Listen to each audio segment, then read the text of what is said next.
Welcome to the Fully Human Psychology Podcast with Doctors Chris and Dr. Sophie, where we explore what it means to be and to become fully human. I'm Dr. Sophie. If you want to see our discussion, you can go to the YouTube channel where you can like, subscribe, and interact with us.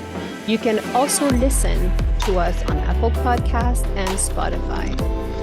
In our discussion, we share our personal opinions and not those of other organizations.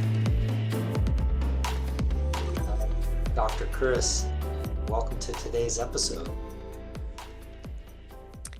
Nice to see you. Good to see you too, Sophie. Yeah. I know we wanted to follow up some on our conversation with Dr. Nisha Gupta. Yes. And wow is the first thing that comes to mind. I feel like, I was reading somewhere that when people travel into outer space or when they go, astronauts and other people, one of the first things they say is wow. When they look back and view the from space, the first thing they say is wow. So maybe everything else I'm going to say is just a footnote to that. There you go. Yeah. Yeah, it was a deep conversation. I revisited many of the things she had talked about, and it was the first time for me that I was seeing her and visiting with her. You and her had visited some before, so it was a really beautifully surprising and moving discussion.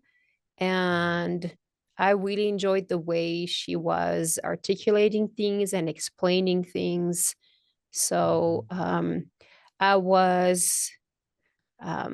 loved the way the writing that we talk about in the episode, where we talked about the article she wrote, Integrating Spiritual Emergency through Visionary Art Therapy. And what I really loved about hearing her voice is how deeply similar, there was just such a beautiful alignment between her writing and her speaking and her presence. I really enjoyed seeing that, just how that felt together. Yeah, I feel that way too.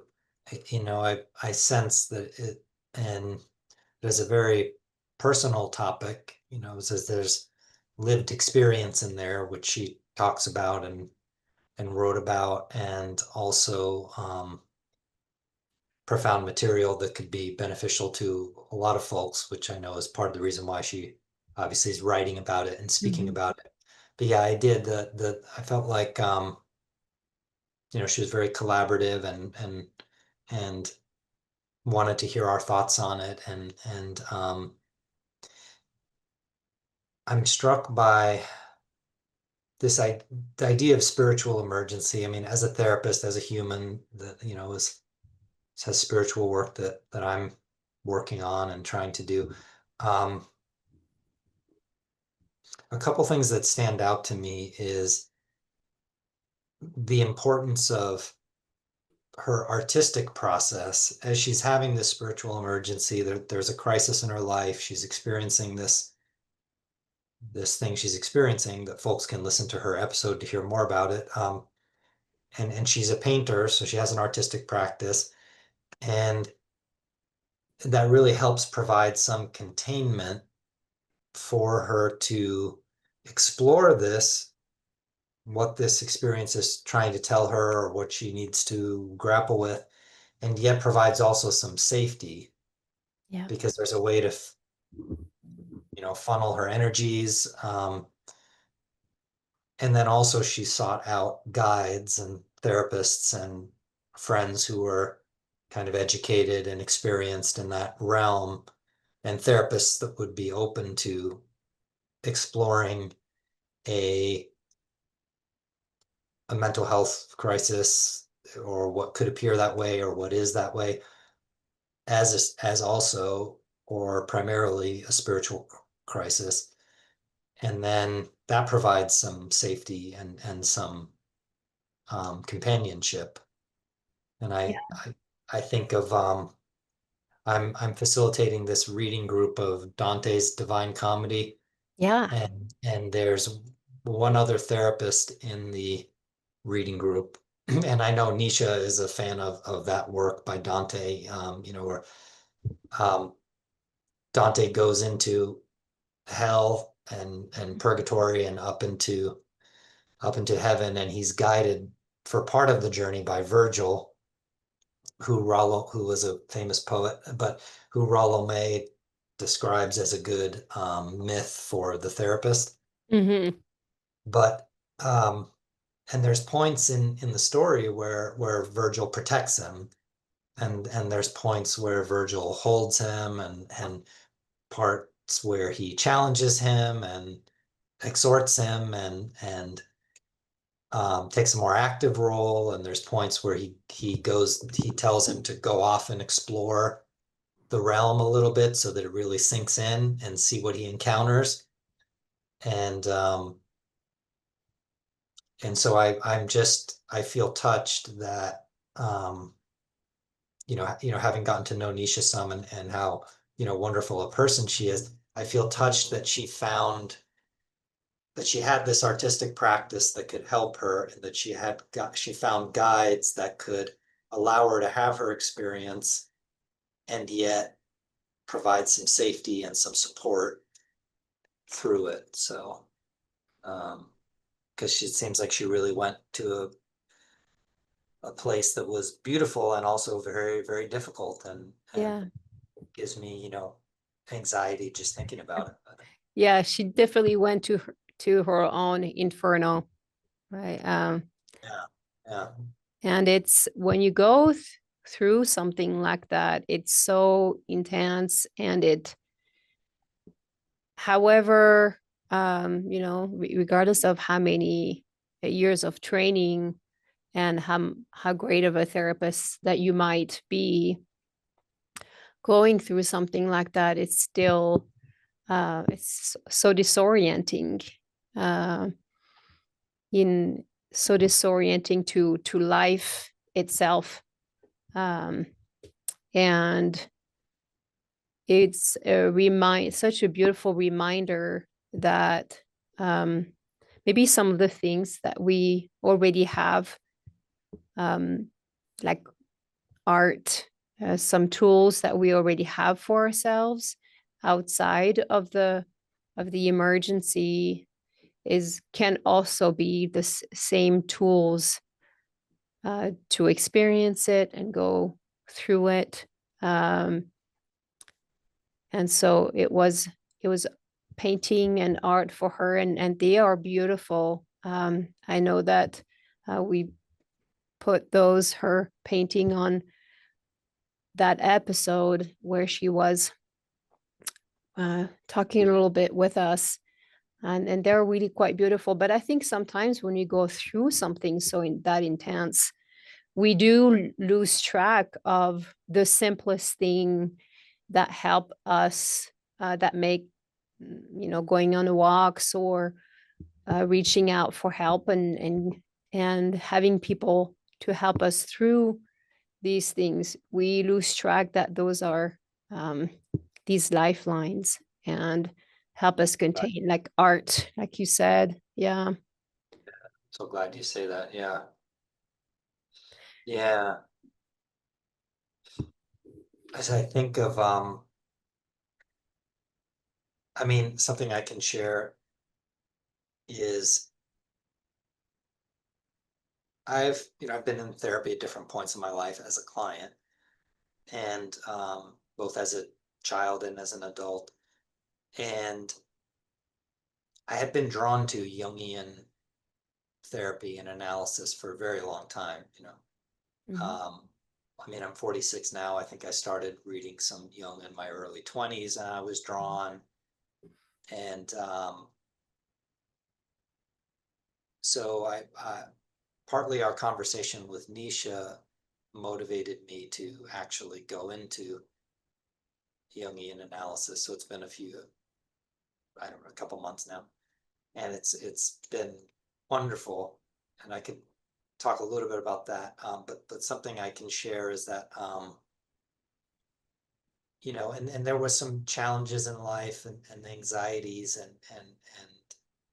that also was motivating me that it was time to go back Sure. and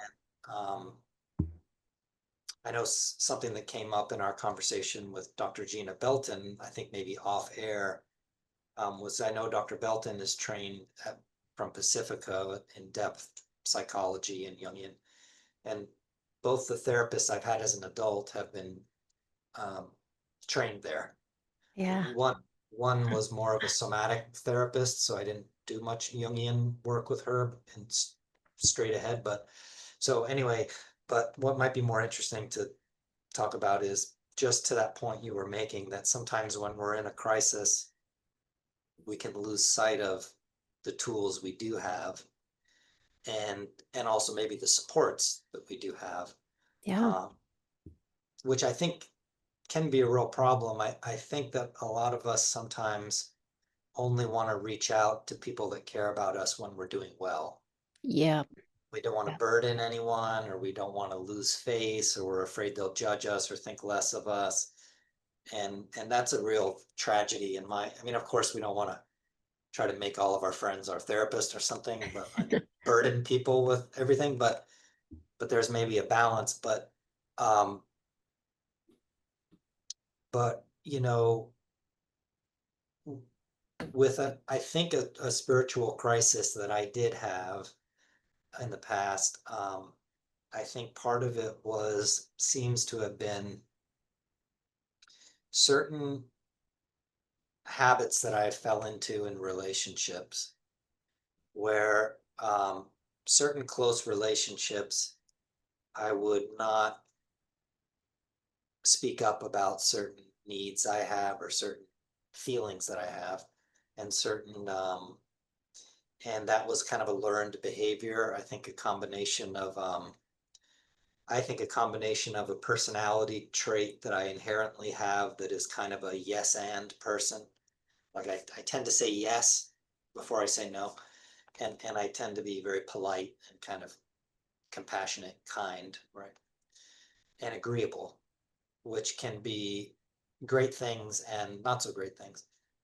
And that combined with some traumas and some roles I was given early on or that I assumed, I developed this habit of kind of sweeping things under the rug in certain relationships. Yeah. And I reached a point where that was causing some big problems in certain areas. And yet the anxiety of doing anything about it was very great. And so when you mention sometimes we lose sight of the tools we do have, I remember reaching levels of near panic and using a DBT tool, dialectical behavior therapy, that Yeah. I'm not like hardcore trained in that therapy, but I've read in it and I've worked in settings so I was using the 5 4 3 2 1. Yeah. Okay, what are 5 things that I can see? I can see the table, I can see the door, I can see what are 4 things that I can touch? I can touch the table, I can touch my thigh. 3 things that I can hear, I can hear the air conditioning, I can hear a bird outside, whatever. 2 things I can smell or remember the smell of. 1 thing I can taste or remember the taste of.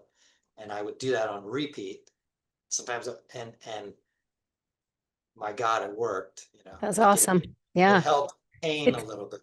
it And does work. it was very necessary. And after that, I had this lived experience of that technique that I'm much more effective at teaching it to clients now because I used it Yep. when, um, and also I remember I reached out to a spiritual teacher of mine And I remember I had this long phone conversation with him, and I'm kind of approaching panic and coming back down, approaching panic and coming back down.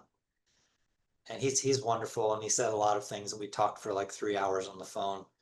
But I remember one thing he said was, try to go a little easy on Chris. That's what he said to me. Go a little easier on Chris, but then you also do need to harness this experience. You don't want to completely numb it away. And so I had said, well, can I come over and can we do like some work, some work? And he said, okay, well, this is what I want to do. There's another person in our group, our kind of spiritual work group. He said, I think she would be interested. So I'm going to invite you both to come over at this time, but we're going to do this thing that he had told me about in the past. That was a thing that, anyway, that he's done, but the door is going to be open at that time. Just come into the living room with your meditation cushion, and I'll be in there meditating. Just come in and sit, and she'll come in and sit, and then you both will just leave and no words will be exchanged. Wow. Just come in silence, sit, Yeah. leave in silence. Yeah. And then he said, and then we can talk again, and if you need to just come over and have a conversation in the future, we can do that. But I think he had a sense that like I was able to contain, I wasn't in a point of like I was going to hurt myself. And I was able to bring it down before it got, I remember getting there and him and her were already in there and they were silently, meditating, and I have this love for them, and I felt, and I think we were going to meditate for an hour, but for the first 20 minutes, I had my eyes open and I was just looking at both of them and Yes. and just telling me, and then looking and looking, Yeah. and just felt this love for them and that they had shown up to this space, and then I was able to, and then that really helped my journey. But the last thing I'll say that I never remembered to do is that my art form, I think, really is literary fiction, like short story writing. And I never thought to sit down and try to do something with that. And if I had had a therapist at that time, that was attuned in the way that I think Nisha's analyst was about, okay, you paint, you're going through this, let's utilize that. Yeah. They Do might you have think, thought of that. yeah. Do you think now you would be kind of in retrospect? Is that something that you would want to turn to? I think that, really, since you said that, I mean, since you said, and thinking about what Nisha's piece, I think I would, yeah, potentially. I mean, it could be I felt too dysregulated at the time, or might have been, yeah. But the reality is I was able to come kind of to the brink and come back down, and come to the brink and come back down. So it probably would have been interesting. But I think I would need a guide. Yeah, it goes back to what you were saying earlier about not just the art piece, but having guides. It's so important to have other people like that we can turn to. And sometimes, so I'm going to share a little bit something about my own experience. So what going through my own, I called it an existential crisis, but going over Nisha's piece, it gave language to the depth of my experience that resonated with what I was going through a few years ago. And there were people that I turned to, and they didn't really know why I was reaching out to them for. And they could just be because they were internally, I knew that I was reaching out to them because I need an anchor into something else than what I was experiencing. And I needed like a distraction. I needed to be taken out from my own brain's experience, um and they didn't know why I was, but that I was in that state, and I was reaching out to them for that reason. For them, it was just a chat, but it was enough for me at that time. And so there's, I think, different people for different reasons, Yeah, right. So they helped tether you to kind of the day-to-day, get out of that realm some Yeah, into. really Okay. extract me out of a dark space. And I think we really do need, though, Yes. to think about ahead of time of people who are mentors for us, life mentors that help us make sense of things, to work with the experience that we're having. That it's good we have people in the time of crisis. And we also need someone who's going to um, walk with us. And it really feels like not just a metaphor, but sometimes there are people we go on walks with. Mhm. Mm. And yes, Yeah. it feels so Yeah. important. And for Did me, you have that as well? Do you feel like you had someone that could help you walk that path or? I had a different, I had different people for sure, and a constant, uh, that was a constant presence was nature, and that has always been for me in my Mm, life as a mm, child. Um, mm, Having experienced a lot of childhood trauma, I was alone often, frequently. I think frequently fits more my experience. And so I learned to be quiet with where I was, and mm, um mm, I would go on walks by myself, or you mm, walk to go from my house to my best friend's house. And from that walk, then a lot of things kind of happened along the way.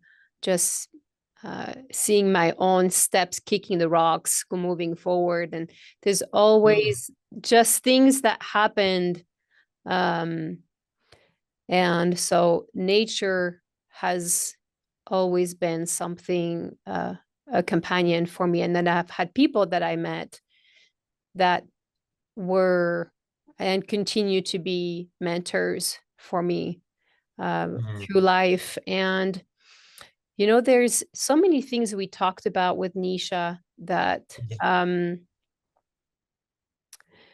and there's a few things that I wanted to kind of bring up. And she talks about this this inner companion, and Mhm. it's tied to what I was talking about with going to my friend's house or being in nature. I very much felt like I was not alone in some ways. I've I was alone, but I didn't feel lonely.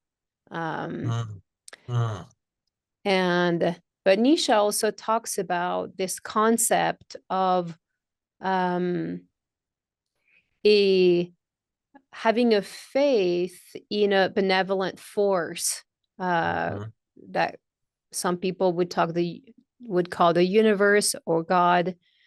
and and it being a co-creator with you. And I think these moments of um, crisis and these difficult times, you come to such an to the very core of what something is.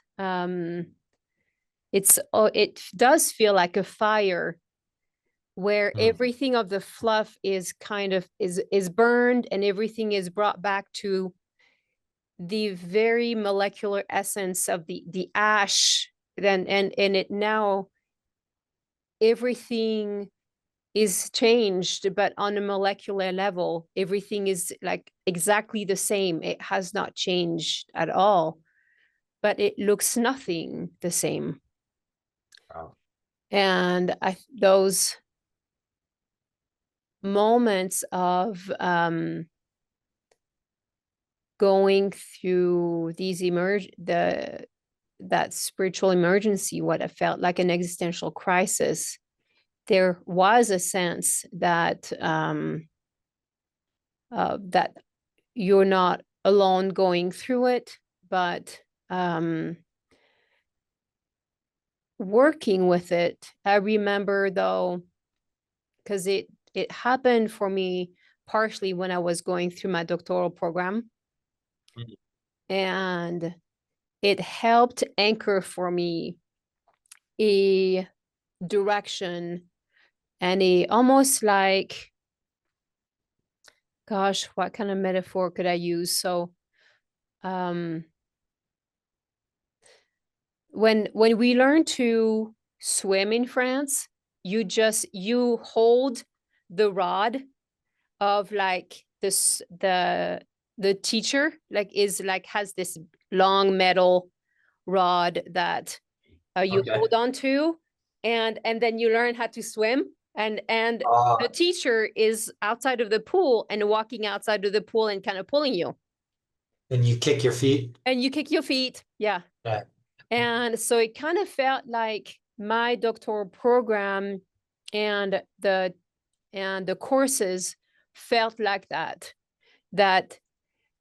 I could hold on to something, that there Mm. was a guidance and there was a direction towards Right. something Yeah. of substance as I Yeah. was going through that crisis and emergency. And you And yeah, shared some in the first podcast, I think, about some of the some of what you may have been grappling with in terms of beliefs about yourself, or right. And so that all of there was a is that lot to part that. of it? Okay. So I really do think that there is at some level of that when we get to a place when some things make a little bit more sense, that Mm. there is a palpable like sensing experience of how the universe interacts with you in relationship to those raw experiences. Mm. You So said, you said how the universe reacts to you and when you're in those experiences. yes, like there is. So it kind of makes me think of, I don't know if you made pizza dough ever. Have you made pizza dough? Yeah, yeah, Yeah. yeah. And My there's mom's Italian, so we made the same thing. so Yeah, we've at some point like you have to knead for a few minutes. yeah, And yeah. and part of the kneading is like there's the heat from your hand that is going into the dough, and like you're creating heat inside of the dough, and there's like all this chemical reaction that happens. And as Yeah. you're doing it, you can kind of feel the sensory experience that is changing when against your skin when the dough is changing. And there's Yeah. like something about that is Kind of changed. kind of alchemical, yeah. Yeah. And it very much felt like that going through um, as a co-creator with life, that there was something that could be felt and sensed, Yes. that life is interacting with the human experience that you're having. And so when Nisha was talking about co-creating as a companion, that was a very real um, experience, that I wonder if sometimes some of these things can be confusing for people to hear. And I've always wondered how other people experience when we use that language. But yeah, what do you think? Yeah, I mean, I think of when I was mentioning, I think one of the crises, there's been a few kind of, I think, in my life and of that are similar to what we're talking about. But when I mentioned the reaching kind of a crisis point around how I am in certain relationships, let's just say, um, that's kind of a concrete thing in my life. I mean, we're in relationship with ourselves, with other people, with the world, with Right. if we have spiritual beliefs, and then we can go on and on with what we're in relationship with, right? Um, different cosmic forces, if people Yep. believe in those things. Um, some people believe they're um, in relationship with the dead, Mm-hmm. different things. So um, when I say that about how am I in certain relationships, I also feel like there's energetic forces at play. There's energies at play. There's it has very much to do with my interaction with life in general and my interaction with my existence, and Sure. and so it does feel like in a way something is being asked of me. There's um, a colliding or an interweaving of different energetics, and um, I mean, I guess one way of thinking about it might be, um, yeah, I don't know for sure, but um, one way some spiritual systems think about things is kind of these three forces: the active, passive, and neutral, or the affirming, the denying, the reconciling. And maybe in some ways, in certain relationships, like I described earlier, with the agreeableness and the silence and the not having a voice, not taking up space, is kind of a passive, kind of not accessing my kind of active engagement in some ways. Um, but something that the Jungian therapy has been really helping me with is accessing in a very felt deep way that I've experienced glimpses of before, but I'm starting to experience a little bit more, um, these kind of inner companions that I have. So Right. these energetic, these parts of myself that are there, that sometimes when they appear in dreams and when they come to me, my my conscious ego, my initial reaction might be a little bit either dismissive or scared of them. But as I go through some of this process, and I'm starting to realize that I have a lot more companions uh, Yeah. than I've thought. Inner ones, energetic ones that are able to help me express my full humanness more often in more situations. Yeah. Because it's like, maybe people go through things in life where they're not a, they don't feel like they're allowed to have a voice early in life. And let's say they become a very ambitious attorney who has a very powerful voice. Um, but then in their certain aspects of their personal life, they revert back to the frozen little kid that doesn't have a voice. Right. And so and I've had clients in that situation. I mean, I've had Yes. clients that are successful executives that are very confident and assertive, but as a parent, they're kind of mush, like they're frozen, they're very passive. They don't feel like they can do anything. And and even the thought of having a difficult conversation with their son, they have to get drunk or something. Yeah. But then they can go, you know, in a business deal or before a board and just be sober and completely confident.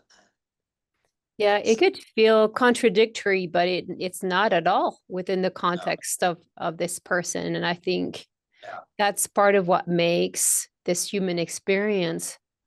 Um, gosh, it's tough to be awake to all these contradictions that just make us who we are and our human experience. It's gosh, I understand why, and I have so much compassion for all the many times that I cut corners, that instead of confronting my greatest fears, I didn't, and I avoided them. It's just because yeah, it is intense and it's difficult. It is a scary thing to do, and I I give a lot of I have a lot of admiration for Nisha to go through this process. I have a lot of admiration for you to go through this process, for all of us willing to step into the intensity of the human experience.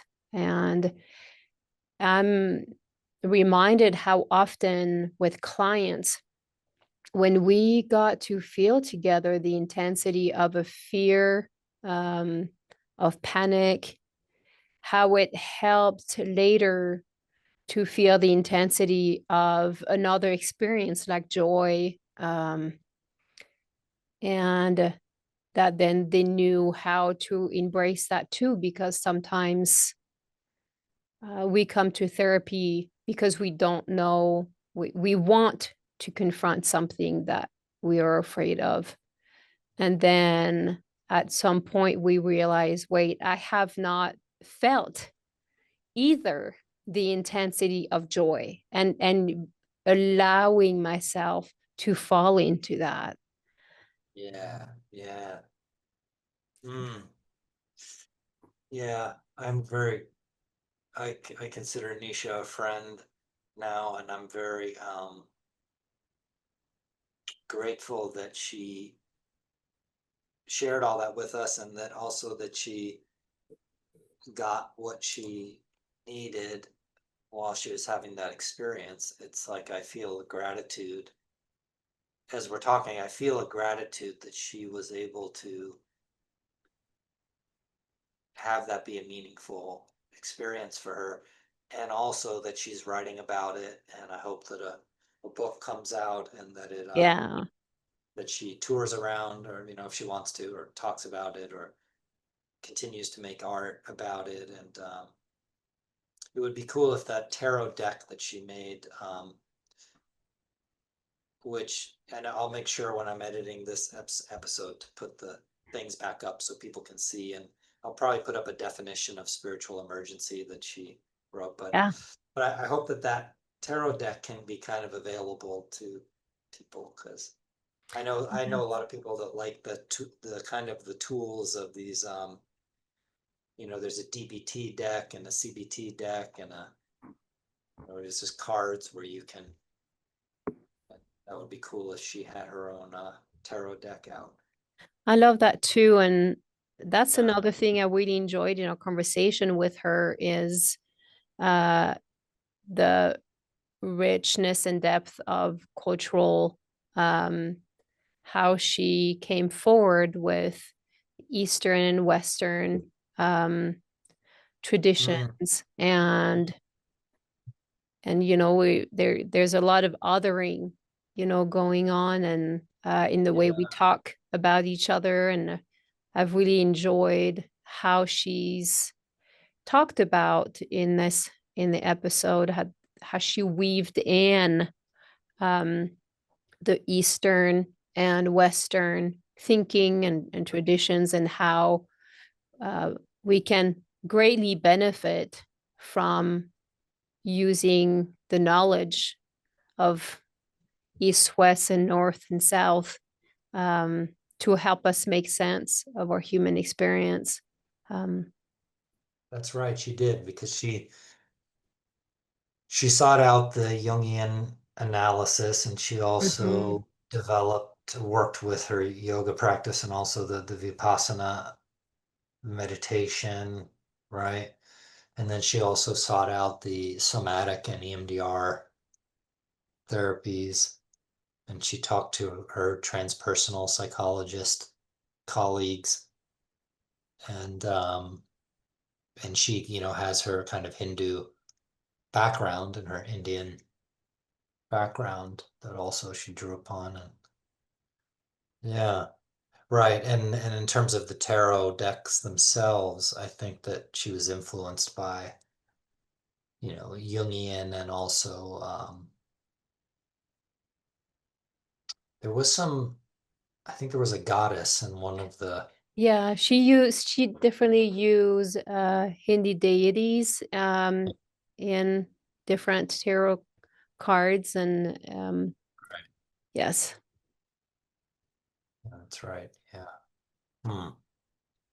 Yeah. Hmm.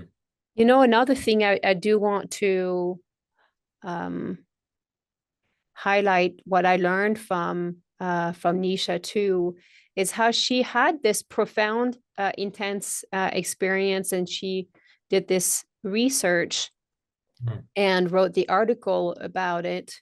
Um, then she also, in the interview, talks about, wow, I have been a little bit removed from this, and Mhm. Mhm. I've been so much involved in administrative work and my HOA, Right, right. and at the same time, um it brings me back to moments where I realize where that's exactly what these moments are for too. Like Mhm. these are sacred moments too, the moments where we get to do mundane things, and they are sacred moments as Yes. as much as the spiritual emergency, and deeply feeling into the profound is just as important and sacred as the HOA. The point is to be able to Yeah. go through the hard stuff and extract what we want to and what we choose to, so then we get to participate in the HOA the way we want to, and Yeah. Yeah. Yeah. Yeah. and and being alive to it, uh, Yeah. to those moments too. Yeah. There was a there was a appearance from someone in one of my dreams that I um worked with my analyst some on, and really engaged active imagination with, where I went into a very kind of somatic and mindful state, and she was doing the shamanic kind of drumming, my Yeah. my analyst. And and it's so wonderful that she I think she went to grad school in either the 80s or 90s, and she's been doing this a really long time, right? So this says the value of a very experienced therapist, Mm-hmm. that stays in the field long enough to become a very, because we all, we get burnt out, but they I came across this figure that part of what this figure was helping me access was kind of my loving attention to the day-to-day details of my life. And they came with another figure that was also loving, but was kind of, and they were kind of, they to some extent collaborated, but were separate. But this other figure was more about looking forward and taking risks and going forward assertively into the unknown. So, but was more, I guess, a little bit less about the day-to-day things. But they kind Mm. of they would move energetically in and out of me in this kind of interesting way.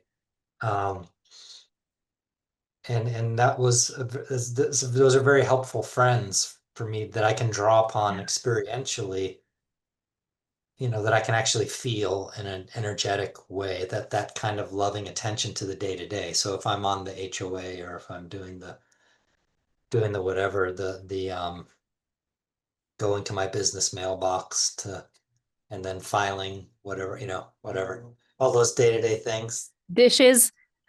Yeah, the dishes. Yeah, yeah, yeah. And of course, a lot of,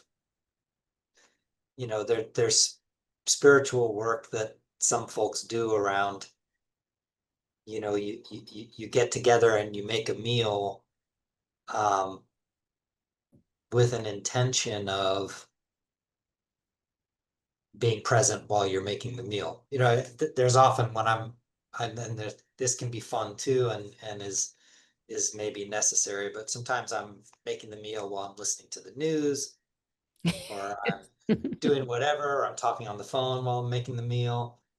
Um, but there's also this opportunity to just actually just make the meal, but to do it with other people where you're sensing your body and you're really Yeah. paying attention to so we can't do that all the time, but to your point too, that maybe sometimes if I'm experiencing, I don't know, depending on the level of crisis or just a really difficult time emotionally, maybe sometimes it's like, let me consciously fold the laundry, Yeah.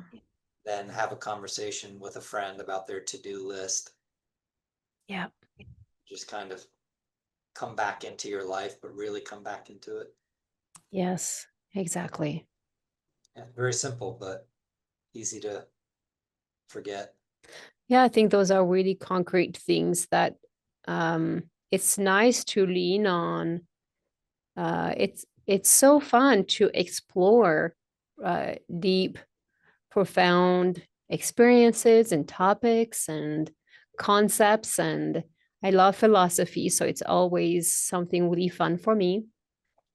And then I love when there's nothing that's just not profound at all, just just give me a break, you know, Yeah. and that's so soothing.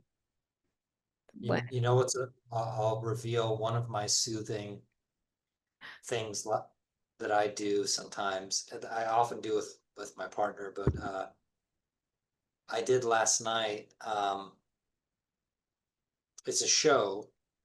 It actually is kind of profound, but it's also compared to what I normally read and am thinking about. It's very takes me out of that and Yeah, is give us some tea.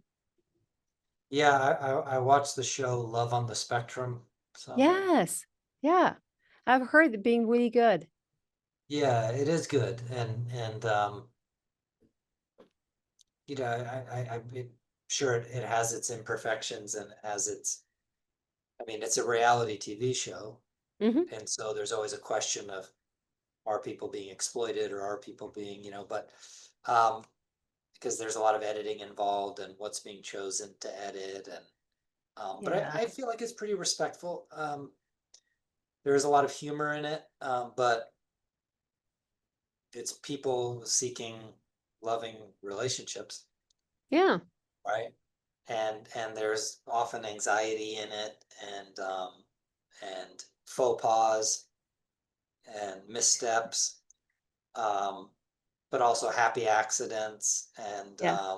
humor and self-deprecation and self-awareness and people around the folks who are looking for love, who are supporting them Hmm. and worrying about them, but also excited for them. And so I it's love a fun that. thing that I like to do. Yeah. And it's funny because I'm 46 now and I'm more sensitive to I feel like I'm more sensitive to content now. Like Hmm. I used to seem to be able to watch one. I don't really like the term just like dark things because I like darkness, you know what I mean? But Mm-hmm. but everybody knows what you mean when you say that, so it's easy. But um, for me, I have these standards. I've had to come up with these taxonomies and hierarchies around content Mm-hmm. because that's helped me survive the current age we're in with all the content constantly Mm-hmm. and all the screens constantly. And I feel like if I'm gonna watch something that's dark, for me, it has to be like real art. Like it Yeah. has to have that something. It can't be sort of like a pandering exploration of dark just for its own, just like Yeah. we're gonna make you come into this just, but it's not really have that like, Meaninglessness, like there's yeah, like no some purpose. stuff I think, yeah, where it goes, it's too manipulative and hooking you in. Um, but and some things are kind of a mix of both, which makes it complicated.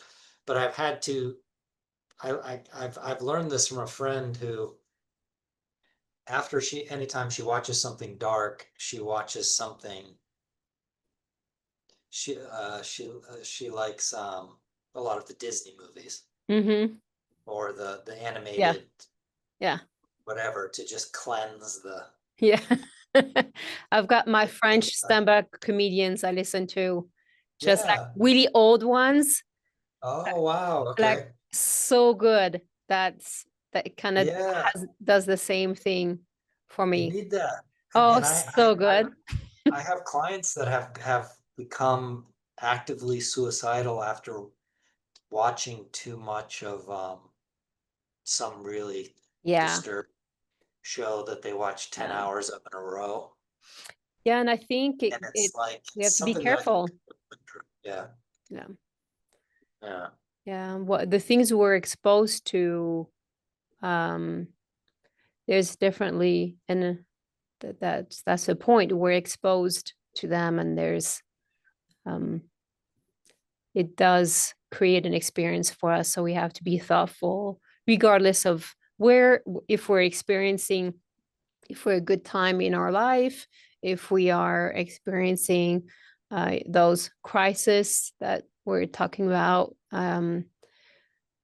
spiritual emergencies or whatnot. I think it's something we have to be a little bit Yeah. thoughtful about if we're okay ingesting some of these things. Uh, Yeah. yeah. I think impacting us. I think I'm becoming more aware of how it impacts me. Yeah. And I think I have enough of the opposite, like the goodness that's being developed, that I notice the contrast more. Yeah. Yeah. Yeah, yeah. It's interesting. I like the all of the places we've been uh Yeah, in this discussion, like just even some very concrete things that I think people hearing this might recognize their own experience. Oh, me too. They might have their own um thoughts and ideas around that. mhm, absolutely. Well, this is a good place to wrap up. I think so. I think so. Yeah, we'll have more episodes coming. Yep.